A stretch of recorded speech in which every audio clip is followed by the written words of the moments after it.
ማርያም በስመ አብ ወወልድ ወመንፈስ ቅዱስ አሃዱ አምላክ አሜን። ብፁዕ አቡነ ቀሌምንጦስ በኢትዮጵያ ኦርቶዶክስ ተዋሕዶ ቤተ ክርስቲያን የሰንበት ትምህርት ቤቶች ማደራጃ መምሪያ ሊቀ ጳጳስ፣ የዚህ የታላቁ ሀገረ ስብከት የሰሜን ሸዋ ሀገረ ስብከት ሊቀ ጳጳስና የቅዱስ ሲኖዶስ አባል ብፁዕ አቡነ ጢሞቴዎስ የኮንታ ዳውሮ አላባ ቁልቲ እንዲሁም ደግሞ የከምባታ አህጉረ ስብከት ሊቀ ጳጳስ እንዲሁም የዚህ የታላቁ ሀገረ ስብከት ስራ አስኪያጅ መጋቤ ሐዲስ ነቃ ጥበብ፣ የዚህ የታላቁ ደብራችን የደብረ ገነት አስተዳዳሪ መላከ ገነት ታድዬ፣ አዕይንተ እግዚአብሔር ካህናት፣ ሊቃውንተ ቤተ ክርስቲያን አባቶቼ እንደየማዕረጋችሁ፣ አባቶች፣ እናቶች፣ ወንድሞችና እህቶች በዚህ በተቀደሰ ስፍራ የተሰበሰባችሁ የነገ የቤተ ክርስቲያናችን ተረካቢዎች፣ የሰንበት ትምህርት ቤት ልጆቻችን እንዲሁም ሕፃናት በወደደን በመረጠን በአምላካችን ፍጹም ሰላም እንደምን አላችሁ? እንደምን አላችሁ? እንደምን እስከዚህ ቆያችሁ? አሜን። እግዚአብሔር ይመስገን ብለን እንድናመሰግነው የፈቀደልን የረዳን አምላካችን ስሙ የከበረና የተመሰገነ ይሁን።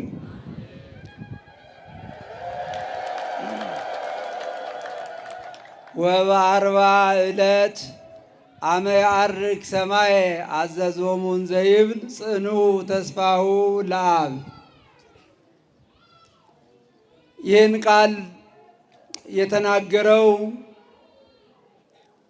የቤተ ክርስቲያናችን ሊቅ ወይም ደግሞ ከ14ቱ ቅዳሴ አንዱ የሆነውን የዲዮስቆሮስን ቅዳሴ የደረሰው ቅዱስ ዲዮስቆሮስ የተናገረው ቃል ነው። ይህ ቃል ከቅዱስ ወንጌል ጋር የተባበረ ቃል ነው። በአርባኛው ዕለት አርባኛው ያሰኘው ጌታችን መድኃኒታችን ኢየሱስ ክርስቶስ ሙትን ድል አድርጎ ከሙታን መካከል መግነዝ ፍቱልኝ፣ መቃብር ክፈቱልኝ ሳይል ከተነሳበት ቀን ጀምሮ ተቆጥሮ አርባኛው ዕለት ወደ ሰማይ ያረገበት ዕለት ነው። በዚህም ቀን ከ72ቱ አርድእት አንዱ የሆነው ቅዱስ ሉቃስ እንደጻፈው በሉቃስ ወንጌል ምዕራፍ 24 እንዲህ ይላል። እስከ ቢታንያም ድረስ ወሰዳቸው ይላል። ከዛም በኋላ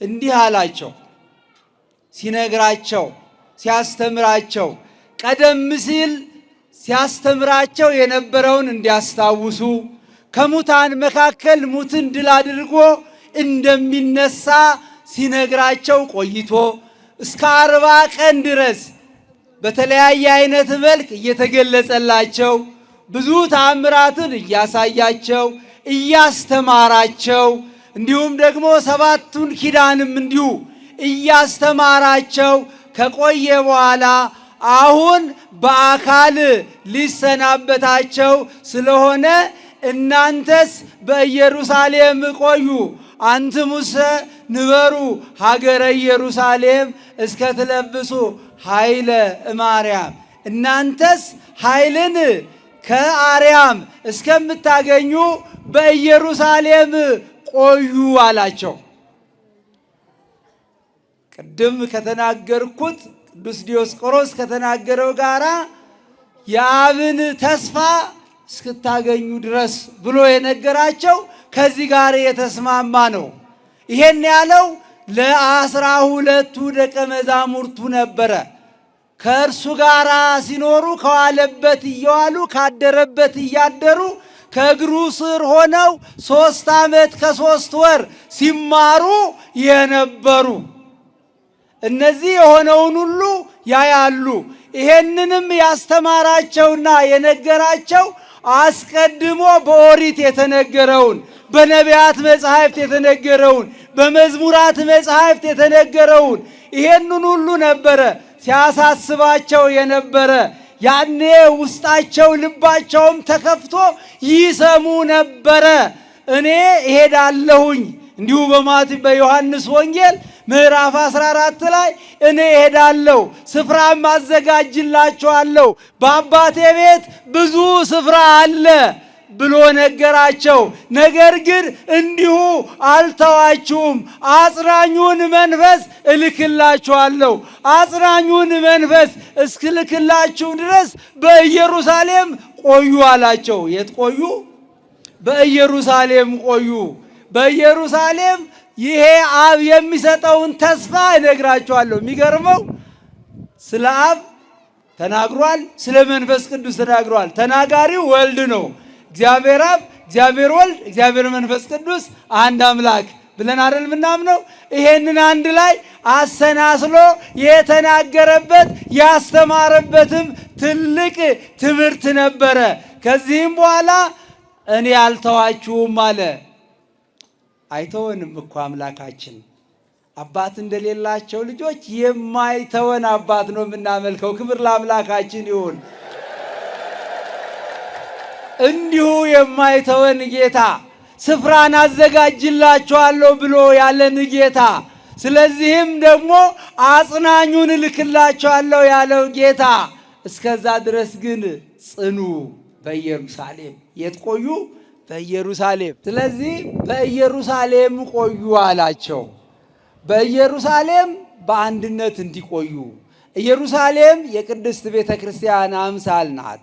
እናንተ በኢየሩሳሌም ቆዩ ብሏቸው ይሄን ካላቸው በኋላ ባረካቸው። እየባረካቸውም ከነሱ ከፍ ከፍ እያለ እየራቃቸው ሄደ። ከፍ እያለ እየራቃቸው፣ እየረቀቀ አይደለም፣ እየራቀ በለበሰው በተዋሃደው ሥጋ እያዩት ማለት ነው። ይህ ሥጋ ከእመቤታችን ከቅድስተ ቅዱሳን ከድንግል ማርያም የነሳው ሥጋ ነው። አምላክ ሰው ሆነ፣ ሰው አምላክ ሆነ ብላ ቤተ ክርስቲያን የምታስተምረው ትምህርት ይህ እያዩት ከፍ አለ። ከፍ ብሎም በአብ ቀኝ ተቀመጠ። በተዋሃደው ሥጋ ከተዋህዶ በኋላ ምንታዌ የለምና ከተዋህዶ በኋላ ይሄ የዚህ ነው ይሄ የዚያ ነው አይባልምና፣ ስለዚህ ከእመቤታችን የተዋሃደውን ሥጋ እያዩት፣ ምክንያቱም መታየት የሥጋ ባህሪ ስለሆነ ደመና ሰወራው ይላል። ከፍ አለ። ልብ በሉ፣ ከፍ ካለ በኋላ እሱ ሲያርግ ወደ ሰማይ ደቀ መዛሙርቱ ደግሞ ያመሰግኑ ነበር። ቅድም በመዝሙራት ብሏል። አርገ እግዚአብሔር በይባቤ አደል? ቅድም መስባኩ ሲባል የነበረው በምስጋና እነሱም በምስጋና እንዲሁም ደግሞ በደስታ ይላል። እንዴት ሲለያቸው ደስ ይላቸዋል እንዴ? ደስ ያላቸው ምክንያት ምንድን ነው? የሰጣቸው ቃል ነው። የነገራቸው ቃል ነው። የተወላቸው መንፈስ ነው። ቤተ ክርስቲያንን የሚጠብቀው የቤተ ክርስቲያን መንፈስ ይህ መንፈስ ነው። አሁንም ወገኖቼ እንዲህ ነው ለሐዋርያው ቅዱስ ጴጥሮስ ያለው፣ አንተ ኮክ ወዲህ በዛቲ ኮክ አሐንጻ ለቤተ ክርስቲያኔ፣ አንተ አለት ነህ፣ በዚህች ማለት ላይ ክብርት ቤተ ክርስቲያኔን ምን እላታለሁ? አንድ ሥርዓት አለው። ስለዚህ ሐዋርያት የተማሩትን ትምህርት የሚያስተምሩበት ወደ ዓለም ዳርቻ ሁሉ ትሄዳላችሁ። ከየት ጀምራችሁ? ከኢየሩሳሌም ጀምራችሁ ከኢየሩሳሌም ጀምራችሁ እስከ ዓለም ዳርቻ ድረስ ትሰብካላችሁ፣ ታስተምራላችሁ፣ ምስክሮቼም ትሆናላችሁ አላቸው። ለዚህም ደስ አላቸው። ትናንት ተማሪዎች ነበሩ፣ ቁጭ ብለው የሚማሩ ነበሩ፣ በእግሩ ስር ይማሩ ነበር፣ ተአምራት ሲያደርግም ያዩ ነበረ። አሁን ግን ተአምራትንም የሚያደርጉ እናንተ ከኔ በላይ ትሰራላችሁ ብሏቸዋል። ድንቅ ስራን ትሰራላችሁ። በማርቆስ ወንጌል ምዕራፍ 16 ላይ በእኔ ያመነ እኔ ከማደርገው በላይ ያደርጋል፣ ብዙ ክፉ ነገርም ቢመጣ ምንም አያደርግም፣ እባብን ይረግጣሉ፣ ጊንጥንም ይረግጣሉ፣ ምንም አያደርጋቸውም። ክብር ለአምላካችን ይሁን።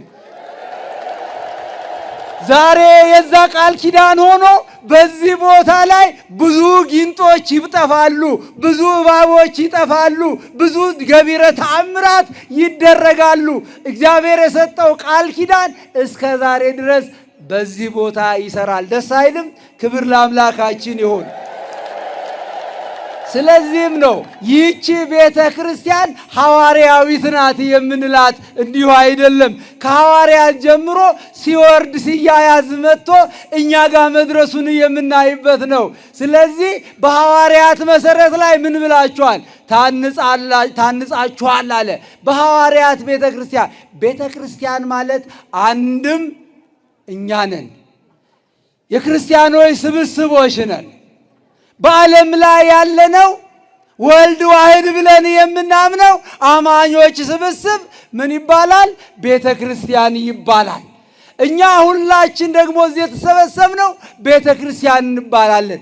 አንድ ሰው ደግሞ የእግዚአብሔር ቤተ መቅደስ ተብሎ የእግዚአብሔር ማደሪያ ይሆናል። ሌላኛው ደግሞ እኔና እናንተ ለስሙ መቀደሻ ስሙን ቀድሰን ክብሩን እንድንወርስበት ሥጋውና ደሙን እንድንመገብበት ዛሬ ያነጽነው ይህ ሕንፃ ቤተ ክርስቲያን። ስለዚህ የምናከብረው በዓል ሁለት ነው ማለት ነው።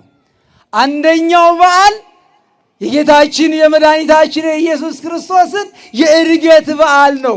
ሁለተኛ ደግሞ ሲያርግ ደግሞ እንዲሁ ተስፋውን ጥሎልን በአንድ ልብ ሆነው እንዲያመሰግኑ በጽርሐ ጽዮን የተመሰረተችው ቤተ ክርስቲያን እኛ ጋር ደርሳ እንዲሁ ያነጽነው ይህን ቤተ ክርስቲያን ደግሞ ቤተ ክርስቲያን ቅዳሴ ቤቱ የከበረበት ቀን ነው። ክብር ለአምላካችን ይሁን። ሁለቱ በዓላት በአንድ ላይ አንድ ሆነው ዛሬ ያከብሩናል። ከበዓላቱ የምናገኘው በረከትን ነው ማለት ነው። ልብ በሉ። ጌታችን ሲያርግ ደስ እያላቸው ወደ ቤታቸው ሄዱ። ምን እያላቸው? ደስ እያላቸው። እኔና እናንተም ዛሬ የጌታችን የመድኃኒታችን ኢየሱስ ክርስቶስ ዕርገት ደስ ሊለን ይገባል። ለምን? አጽናኙ መንፈስ ይሰጠናል። ቤተ ክርስቲያንን የሚጠብቃት መንፈስ ይሰጠናል። ቅዱሱ መንፈስ ቅዱስ ያጸናናል፣ ያጽናናናል። ዛሬ የሚችን ቤተ ክርስቲያን እየጠበቃት ያለው ቅዱሱ መንፈስ ነው ወገኖቼ። ሌላው ደግሞ በሐዋርያት ሥራ ምዕራፍ 1 ላይ ቁጥር 14 ላይ እንዲህ የሚል ቃል አለ። እሱ ካረገ በኋላ ወደ ቤታቸው ገቡ ይላል። በዚህ ውስጥ ማን አለ ይላል? አንደኛ ሐዋርያት አሉ፣ ሁለተኛ ሴቶች አሉ፣ ሶስተኛ ከሁሉም አትለይ ወላዲተ አምላክ ቅድስተ ቅዱሳን ድንግል ማርያም አለች። አጠቃላይ ቤተ ክርስቲያን ተብለው የሚጠሩ 120 ቤተሰቦች ሁሉ በአንድ ላይ ነበሩ። ከዛም በኋላ ምን ሆነው ኖሩ ይላል? በአንድ ልብ ሆነው ሲጸልዩ ነበረ። ምን ተብለዋል? ታዘዋል። አንትሙሰ ንበሩ ምን ተብለዋል? ሀገረ ኢየሩሳሌም ተብሏል። በኢየሩሳሌም ምን እስክታገኙ? ከአርያም ኃይልን እስከምታገኙ ድረስ በኢየሩሳሌም ቆዩ ተብለዋል። ስለዚህ ይህንን ማክበር ስለነበረባቸው በአንድ ቤት ሆነው በአንድ ልብ ሆነው ምን ይሉ ነበር? ይጸልዩ ነበር፣ ያመሰግኑ ነበር። ይህች ናት ቤተ ክርስቲያን። በዛች ቤተ ክርስቲያን ውስጥ ወንዶች አሉ፣ በዚያም ቤተ ክርስቲያን ውስጥ ሴቶች አሉ፣ በዚያ ቤተ ክርስቲያን ውስጥ ካህናት አሉ። ሐዋርያት በሐዋርያትና በነቢያት መሰረት ላይ ነው አይደል የተባለው? ሐዋርያት ከሐዋርያት ጀምሮ ሲወርድ ሲያያዝ የመጡ ዛሬም አባቶቻችን ጳጳሳት፣ እንዲሁም ደግሞ በጳጳሳት የሚሾሙ ካህናት አሉ ማለት ነው። ቤተ ክርስቲያን የካህናትና የምእመናን አንድነትና ህብረት ናት። ያኔም በመጀመሪያዋ ቤተ ክርስቲያን ያሉት 36ቱ ቅዱሳን አንስት አሉ፣ 72ቱ አርድእት አሉ። እንዲሁም ደግሞ ከክህነት ደግሞ ማን አለ? 12ቱ ሐዋርያት አሉ። ስለዚህ በዛ ውስጥ አንድ ልብ ሆነው ምን ይሉ ነበረ? ይጸልዩ ነበር፣ ያገለግሉ ነበር፣ ያመሰግኑ ነበር ይላል። አንድ ልብ ሆነው ማገልገላቸው፣ የታዘዙትን ትእዛዝ መፈጸማቸው በ10ኛው ቀን መንፈስ ቅዱስ እንዲወርድላቸው ምክንያት ሆኗል ማለት ነው። ሲወደኛ እንምጣ። ቤተ ክርስቲያን ማለት የምእመናን የካህናት ህብረት ከሆነች እኔና እናንተ አንድ ልብ ሆነን በአንድ ላይ እየጸለይን ነው ወይ? አንድ ልብ ነን ወይ? ነን ወይ? አዎ ከሆነ መልሳችን እጅግ ጥሩ ነው። እውነታው ግን አንድ ልብ አይደለንም። በአንድ ልብ እየጸለይን አይደለንም። አንዳችን አንዳችንን እያማን፣ አንዳችን አንዳችንን እየናቅን፣ አንዳችን አንዳችንን እያጥላላን በየትኛዋ ቤተ ክርስቲያን ውስጥ ነው ያለው? በተቀደሰችው በክርስቶስ ደም በተዋጀችው ቤተ ክርስቲያን ውስጥ በዚህ መልኩ ካለን አንድ ልብ ሆነን እየጸለይን ነው ወገኖቼ? አይደለም። በዚህ ሰዓት ሁላችን የተለያየ ልብ ይዘናል፣ የተከፋፈለ ልብ ይዘናል። ቅድስት ቤተ ክርስቲያን አንዲት ናት እንጂ የተከፈለ ልብ የለባትም። በተከፈለ ልብ ሆነን የምንጸልየው ጸሎት ቅድመ እግዚአብሔር አይደርስም። በተከፈለ ልብ ሆነን፣ በጥላቻ መንፈስ ሆነን፣ በመጠላላት መንፈስ ሆነን፣ አንዱ አንዱን በማጥፋት መንፈስ ሆነን ቅድስት ቤተ ክርስቲያን ውስጥ አንድ ሆነን መኖር አንችልም ወገኖቼ። ለምንድን ነው ማንችለው? የቤተ ክርስቲያን ባህሪዋ ስላይደለ። ባህሪዋ የቤተ ክርስቲያን አንዲትና ቅድስት ነው። ቤተ ክርስቲያን ቅድስት ናት፣ ልዩ ናት፣ ንጽሕት ናት። ስለዚህ ምን ያስፈልጋል? በዚች ቤተ ክርስቲያን ውስጥም የሚነገረው ንስሐ ነው። ንስሐ መግባት ነው። ስለ ንስሐ የሚሰበክበት የሚነገርበት ቤተ መቅደስ ይሄ ቤተ መቅደስ ነው። እዚህ ስንገባ ለንስሐ ነው፣ በንስሐ ነው፣ ለሐሜት አይደለም። ቆመን ስናስቀድም አጠገባችን ያለውን ሰው ወይ አለባበሱን ወይ አነጋገሩን ወይ የሆነ ነገሩን ይዘን በልባችን ማማት ሳይሆን ክፉም ከሆነ ልንጸልይ ነው የሚገባል። እኛ ራሳችንን ቅዱስ አድርገን ሌላውን ደግሞ የምንተች ከሆነ አንድ ልብ ነን ወገኖቼ? አይደለንም። ከዚህ መንፈስ እግዚአብሔር ያርቀን፣ አንድ ልብ ያድርገን፣ በአንድነት እግዚአብሔር ያስተሳስረን። በአንድ ሆነን ስንጸልይ የእግዚአብሔር መንፈስ ቅዱስ ልባችንን ይገዛል፣ ጸሎታችን ይሰማል፣ ልመናችን ይሰማል። ዛሬ ብዙ እንጸልያለን፣ አንሰማም። ብዙ እግዚአብሔርን የምንጠይቀው ነገር አለን፣ አንሰማም። ብዙ ችግሮቻችንን ለእግዚአብሔር እናደርሳለን፣ አንሰማም። ለምን? አንድ ልብ አይደለንማ። በአንድ ልብ አይደለንማ። እግዚአብሔር ለቤተ ክርስቲያን ቋንቋን ሲሰጥ አንድ እንድንሆን የማንግባባው እንድንግባባበት የተለያየ ቋንቋን ሰጠን። ለሐዋርያት እኮ የሰጣቸው የተለያየ ቋንቋ ምን እንዲሆኑ ነው? ቋንቋ ምንድን ነው? መግባቢያ ነው አይደል? ከመግባቢያ ያለፈ አለው? ከመግባቢያ ያለፈ ቋንቋ አለው? ነገር ግን ዛሬ እኔና እናንተ ምን እየሰራን ነው? ምን እያደረግን ነው? እየተግባባን ነው? እየተጣላንበት ነው? እየተጣላን ነው ያለነው። ዘር እንቆጥራለን፣ አጥንት እንቆጥራለን፣ ወንዝ እንቆጥራለን፣ ቋንቋ እንለያለን። በቋንቋ ተቧድነን ቤተ ክርስቲያንንም በቋንቋ ልንለያት እየተነሳን ነው። አንድ ልብ ነን ታዲያ? አይደለንም እኮ። እግዚአብሔር ከዚህ ይሰውረን። ለዚህ ነው ማንሰማው። ለዚህ ነው ዛሬ እንደው ብንጠቀምበት መልካም ነገር ብንሰራበት ሊጠቅመን የሚችለው ይሄ የማህበራዊ ሚዲያ እንኳን እያጠፋን ነው ያለው። አንድ ልብ እንዳንሆን እየከፋፈለን አባትን ከልጅ እየለያየ ልጅን ከአባት እየለያየ የተለያየ ድምፅ እውነት የሚመስል ነገር እየነገረን እየለያየን እየበታተነን ይሄ መልካም ነው እንላለን እንዴ ወገኖቼ? ግን የቆምነው አንዲት ቤተ ክርስቲያን ውስጥ ነን። ሁላችንም የቤተ ክርስቲያን ልጆች ብለን ነው ራሳችን ምንጠራ። ነገር ግን የቤተ ክርስቲያን ልጆች የሚሰሩትን ስራ ግን እየሰራን አይደለንም። ከቤተ መቅደስ ጀምሮ እስከ ውጭ ድረስ ምዕመናኑ ድረስ የተናገረ ብዙ ማደሪያዎች አሉን ለእኛ የተዘጋጀ። ያን ቤት የምንወርሰው በንስሐ ነው። ምክንያቱም እኛ አባታችን ሆይ ብለን የምንጠራው የአባታችን ወራሾች ስለሆን በዚያ ቤት የምንወርሰው ልጅ ሆነን ስንገኝ ነው ወገኖቼ። ልጅ ሆነን መገኘት ካልቻል የውሸት ነው አባታችን ሆይ ብለን የምንጸልየው። በየጊዜው በየደቂቃው ጸሎት ሲደረግ አባታችን ሆይ እንላለን፣ ግን ገብቶን ነው የምናደርገው። ምክንያቱም አባታችን ሆይ ካል አባታችን ማን ነው? እርሱ ደሙን ያፈሰሰልን፣ በትንሣኤው ሞትን ድል ያደረገልን፣ ሞታችንን የሞተልን፣ እኛን ከኃጢአት በደል ነፃ ያወጣን እርሱን ነው አባታችን የምንለው። የጸብ ግድግዳን በእውነት ያፈረሰልን። ልብ ብላችሁ ተመልከቱ። ክርስቶስ የጸብ ግድግዳን አፍርሷል። አላፈረሰም? የጸብ ግድግዳ ፈርሶልናል።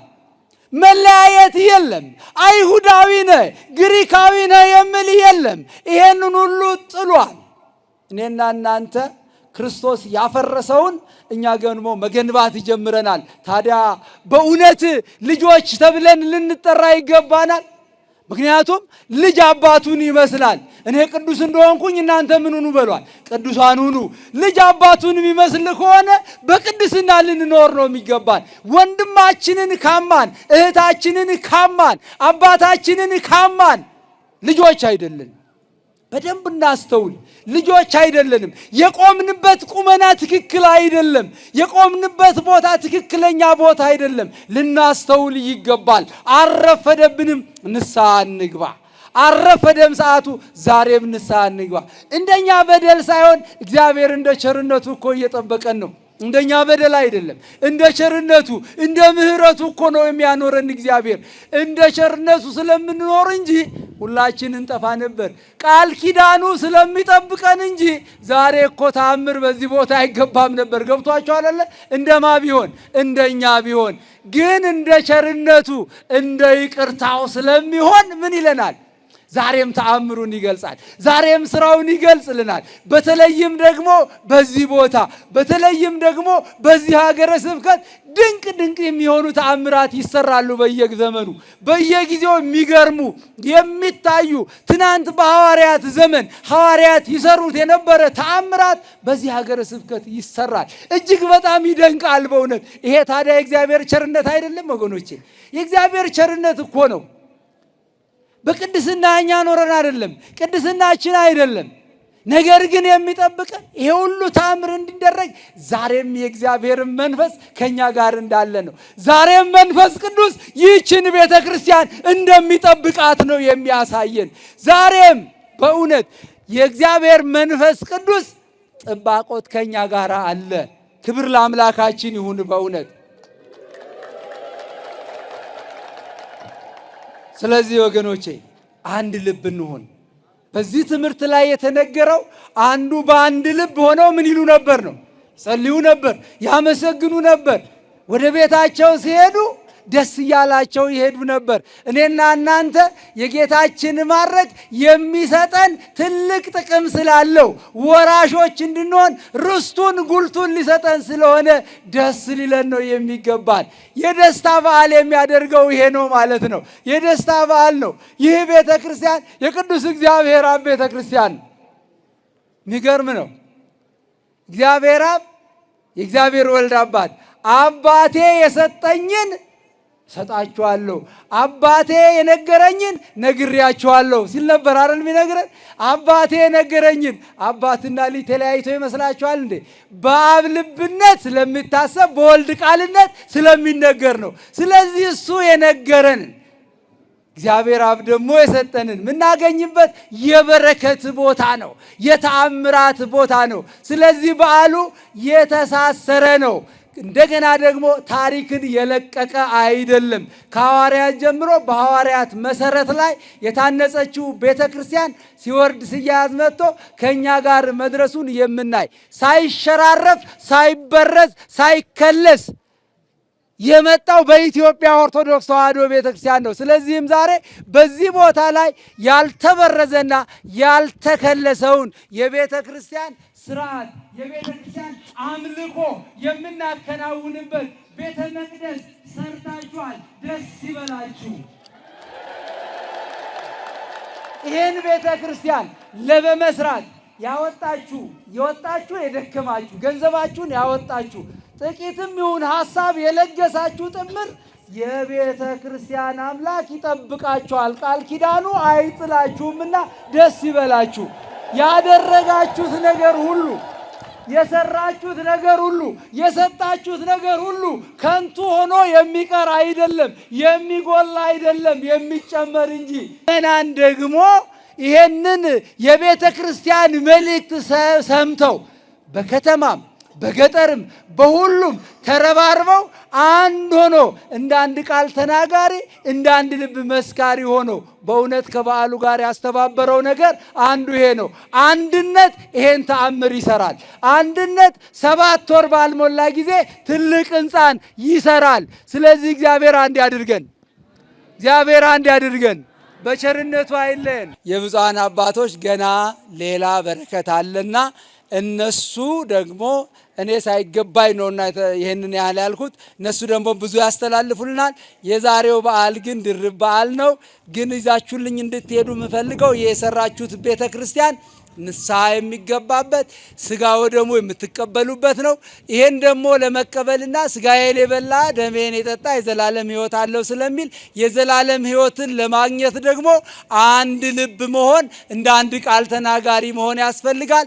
ከሐዋርያት ጀምረን ይዘን የመጣናትን የቤተ ክርስቲያንን አንድነት ጠብቀን እኛም በአንድነት በውስጧ ኖረን የበረከት ተሳታፊዎች እንድንሆን የአምላካችን ቅዱስ ፈቃዱ ይሁንልን።